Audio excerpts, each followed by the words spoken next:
Now an update on yesterday morning's top story, a deadly crash in Charlestown. This morning we are learning a lot more about the victim. His name, Thomas Hugg. Those who knew him best are speaking about him. Eyewitness News reporter Brian Yacono live in our newsroom with the story that's new this morning. Well, good morning. Thomas Hugg was supposed to start his junior year at URI next week. Just last night, we heard from his mother. New this morning now, we are speaking with his best friend who says the two were much more like brothers. His actions ultimately spoke louder than his words. And that's what I will miss most. Benjamin Kenyon says Thomas Hugg loved music. He could play multiple instruments and speak several languages. Hugg was killed in Charlestown on Monday when police say a sedan driven by a 17-year-old crossed the center line, slamming head-on into Hugg, who was on a motorcycle. Police believe that 17-year-old was under the influence of drugs and alcohol.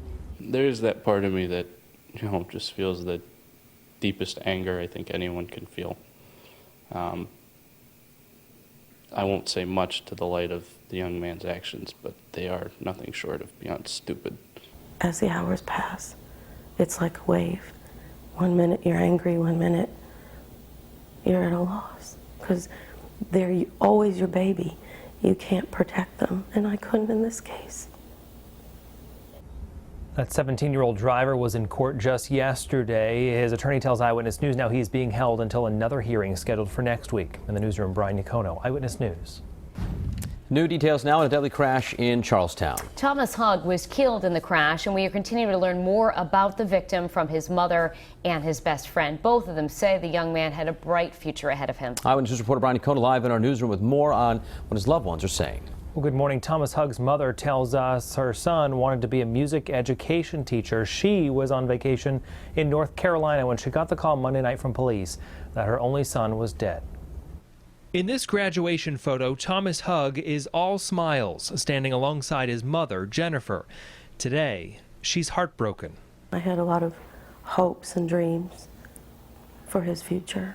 Monday evening, Thomas was on his motorcycle on Route 1 in Charlestown when police say a 17-year-old driver in this sedan crossed the center line, slamming head-on into Thomas. He died in the crash. Eyewitness News spoke with Benjamin Kenyon, who says the two were much more like brothers. Sitting up in that room, listening to him practice guitar, and then jump off of guitar and onto another instrument, and onto another instrument, and so on and so forth. And when he got bored with that, he would start with different languages. He had a good heart, and he knew right from wrong, and he would have done anything for anybody. And out of all the characteristics that he had, that was the one I was most proud of. And Jennifer says after getting that call from police on Monday, she had to make the 14-hour drive back here to Rhode Island before meeting with police and learning the specifics about the crash. That 17-year-old driver, by the way, did survive the crash and is facing charges of DUI, death resulting now. In the newsroom, Brian Yacono, Eyewitness News.